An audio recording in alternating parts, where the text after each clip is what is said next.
Mücərrəm biokimyası testinə qaldığımız yerdən davam edirik. Deməli, 159-cu testdə nə deyir? Yeni yaranmış mRNA molekulunda neçə urasil nukleotidi var? Bilirik ki, DNT-nin ikinci zəncirindən məlumat rentesi yığılır və məlumat rentesində də urasillər təbiidir ki, adeninlərin sayına uyğun olur. Yəni, DNT-nin ikinci zəncirindən nə qədər adenin varsa, mRNA-də o qədər urasil olacaq. Baxırıq ki, burada 3 dənə adenin var, demək mRNA-də də 3 dənə urasil olacaq. 160-cı testə baxaq. DNT-nin müəyyən bir sahəsində 3 qat hidrogen rabitələrinin sayı 2 qat rabitələrin sayının 2 dəfə çoxdur. Həmin sahədə ümumi hidrogen rabitələrinin sayı 96-dır. DNT hissəsindəki adeninlə nukleotidlərin sayını hesablayın. Deməli, DNT-nin müəyyən bir sahəsində 3 qat hidrogen rabitələrinin sayı 2 qatdan deyir çoxdur. Hidrogen rabitəsinin düsturunu mən burada artıq 2 adenin üstəcələ 3 guanin yox, 2x üstəcələ 3x formasında yazıram. Çünki heç birinin sayını bizə verməyib. Ona görə x kimi götürürəm. Amma deyir ki, 3 qat 2 qatdan 2 dəfə çoxdur. Ona görə buraya yazıram. 2 vuraq 3x bərabərdir 96-ya. Baxaq, 2x bu da 3x-dən 6x hesablasaq bu eləyir necə? 8x bərabərdir 96-ya. X buradan bərabərdir 12-yə. X-i də yerinə qoysam, burada adeninin sayı neçə olar? 12 olmuş olar. 161-ə baxaq. Deyir ki, DNT-nin müəyyən bir sahəsində 3 qat hidrogen rabitələrinin sayı 2 qat hidrogen rabitələrinin sayından 2 dəfə çoxdur. Həmin sahədə ümumi hidrogen rabitələrinin sayı 192-dir. DNT-nin həmin sahəsindəki guanin nukleotidlərin sayını hesablayın. Bu da eynən bununki kimi olacaq. Yəni, yenə deyir 2x üstəcələ 2 vuraq 3x, yəni 3 qat hidrogen rabitəsi deyir 2 qat hidrogen rabitəsindən 2 dəfə çoxdur. Amma bu dəfə saylarını bizə 192 veribdir. Baxaq, 8x bərabərdir buradan 192-yə. İndi baxaq görək, 192 8-ə bölündə neçə eləyər? X buradan bərabərdir 24-də. Demək, 24 nədir? 24 mənə nukleotidimin sayını verir. Yəni, bax, buradan 24 dənə guanin var. Amma 3 qat 2 qatdan 2 dəfə çox olduğuna görə mən 24-ü də vururam 2-yə. Çünki hidrogen rabitəsi çoxdursa, demək, nukleotidin sayı çoxdur ki, hidrogen rabitəsi çoxdur. Bu da bərabər eləyir 48-ə. Deməli, burada cavabımız necə olacaq? Olacaq 48. 162 ilə davam edək. Deyir ki,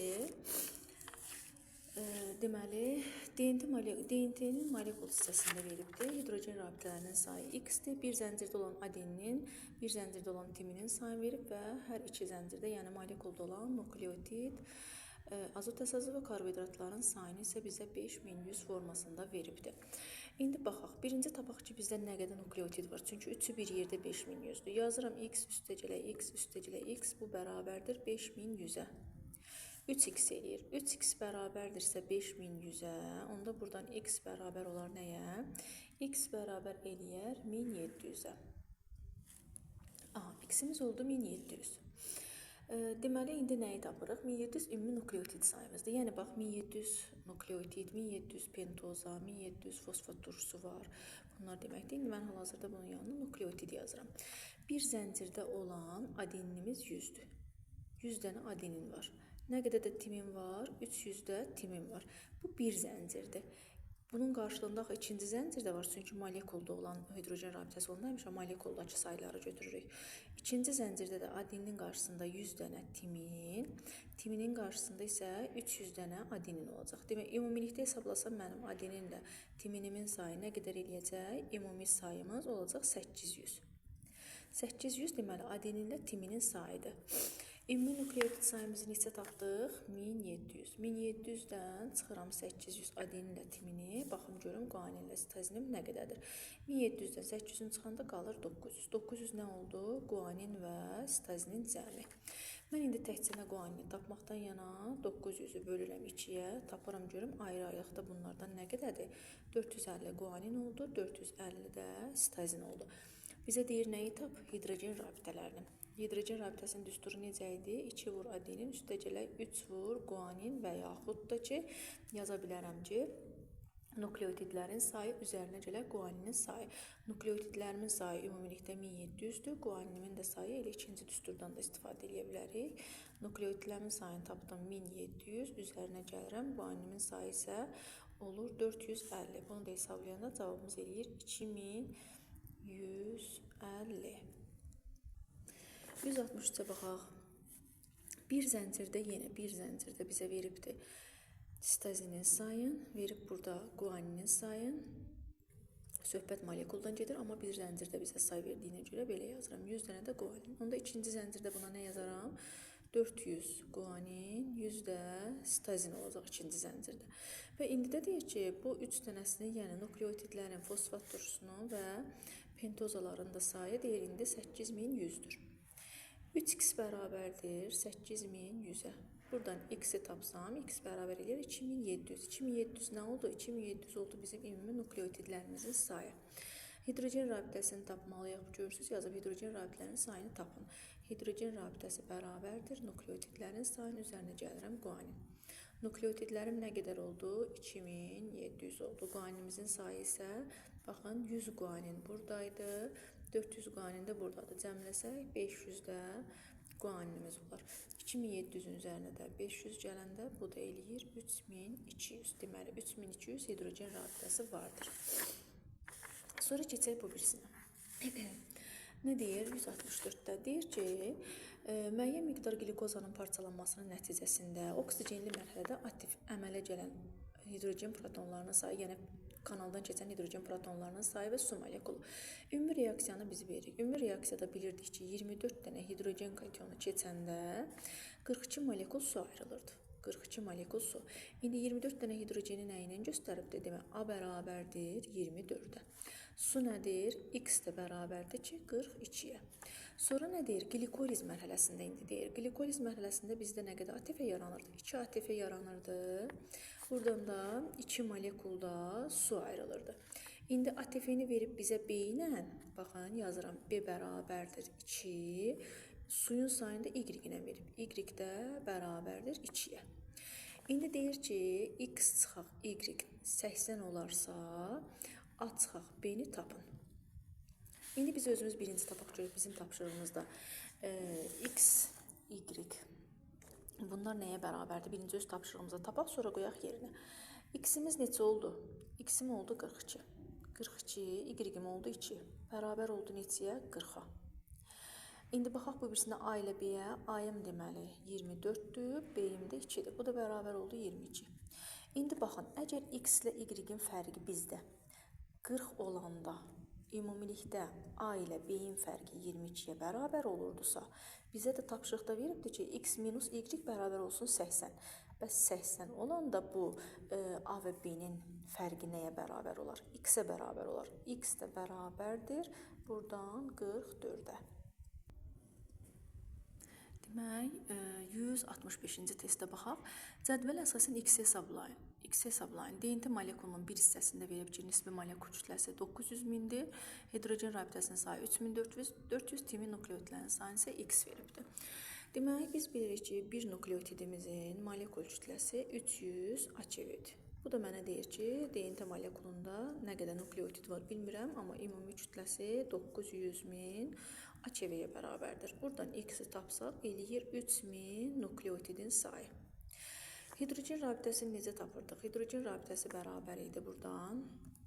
Əgər ki, yerinə qoyub tapmaq istəsək, nukleotidlərin sayının üzərinə gəlirdim guanin. İndi bizdə guanin yoxdur. Guanin buradan bərabərdir. Hidrogen rabitəsini bizə neçə veribdir? 3400. 3400-dən çıxıram, ümumi nukleotid sayımı tapdım 3000-i. Deməli, guanin bərabər oldu neçəyə? 400-ə. Guanin 400-dürsə, onda deməli burada sitazin də 400-dür. Bu ikisinin cəmi bir yerdə nə qədər eləyir? Eləyir 800. Ümumi nukleotid sayımız nə qədərdir? Ümumi nukleotid sayımız 3000-dir. 3000-dən çıxıram 800-ünki, baxım görüm nə qədər məndə adenin və timin var. Adeninlə timini ümumi sayını tapdım. Amma mənə təkcə timin deyir axı, ona görə də nə edirəm? Bu 2200-ü bölürəm 2-yə ki, tapım görüm bunların hərəsindən nə qədərdir. Bunu da bölüb tapanda cavab olaraq alıram 1100 timin. 166-cı testindən baxaq. Testlə davam edək. Demək, ölçüsü kiçik olan azotlu əsasların cəmi 2000-dir. Nə deyir? Yəni, ölçüsü kiçik olan sitazinlə timindir. Bunların kütləsi deyir nə qədərdir? 2000-dir. Adenin azotlu əsaslarının saylarının guanin azotlu əsaslarının sayına nisbəti 3-dür. Nə deməkdir? Yəni adenin bərabərdir 3 guaninə, bu deməkdir. Hidrogen rabitələrinin sayını tapaq. Deməli, əgər sitazin bərabərdirsə timinə, yəni sitazinlə timinin cəmi daha doğrusu 2000-dirsə, onda adeninlə guanin də 2000 olar. Və biz burada dedik ki, adenin bərabərdir 3 guaninə. Onu burada yazaq. 3 guanin, üstə gələk bir dənə də guanin bərabərdir deyir nəyə? 2000-ə. Bunu hardan aldım? Axı mənə demişdi adenin 3 guaninə bərabərdir. Gətirdim burada yerinə qoydum. Tapım ki, buradan 4 guanin bərabərdir 2000-ə, guanin də bərabərdir buradan 500-ə. Guanini tapdım. İndi hidrogen rabitəsini tapaq. Necə idi düsturumuz? 2 adenin üstə gələk 3 guanin bərabərdir. İndi biz burada adenimizi demək yerinə nə yaza bilərəm? Adenin bərabər idi nəyə? 3 guaninə yazıram. 2 vuraq, adenin yerinə qoyuram. 3 guanin üstə gələk 3 guanin. Bu da bərabərdir. Guaninimizi neçə tapmışam? 500 yazıram. 2 vuraq 3 vurulsun 500. Hər şeyi yerində yazacaq. Üstə gələk 3 vurulsun 500-ə. Buradan da cəmləsəz, bax, 1500 bu eləyir 3000, üstünə də 1500 gəlsəm eləyir 4500. Demək cavabımız olacaq nə qədər? 4500.